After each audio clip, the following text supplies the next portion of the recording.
In an exclusive interview with this newscast, speaking to the issue of crime around the country, Khemraj Ramjattan, Minister of Public Security, is preferring that based on weekly reports seen by him emanating from the police force, crime has not increased but rather has decreased. That is not what we are seeing from the numbers that we get weekly every Tuesday from the Commissioner of Police. As a matter of fact, as against this same period last year compared with this year, we have gone even less. There's, I think, a minus 3% or less 3% as against last year. There are crimes being committed. The question was posed to the minister against the backdrop of videos circulating via social media of a number of petty crimes being committed on unsuspecting victims, many by persons on motorcycles, which suggests that there might have been a spike in petty crimes.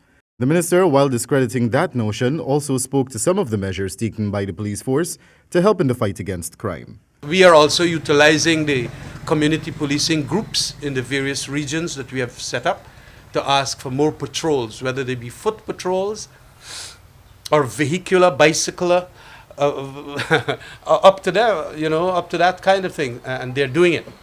And it has been helping. Mr. Ramjattan also highlighted measures civilians can take to help reduce or curb crime. We too as citizens will have to have an eye out for these things. Don't ever feel that the crime situation is always going to be dependent on the policemen. It's what citizens do too. We are crime stoppers in a sense.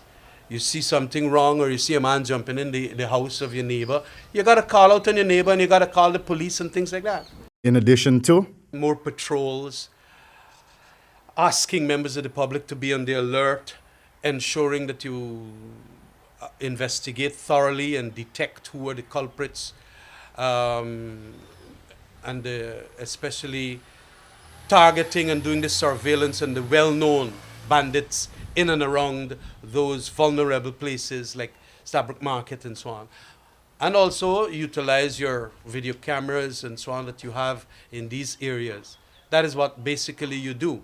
With the CCJ delivering its ruling on Wednesday, which will most likely pave the way for a declaration of results of the 2020 elections, the minister was asked about the police's preparedness for any eventualities which may arise, to which he responded. The security forces and Commissioner of Police especially have indicated to me that they are prepared to maintain law and order. And I am hoping that there is not going to be any violence in the streets. But of course, we still have to be prepared for it. Reporting for HGP Nightly News, Wendell Badrie.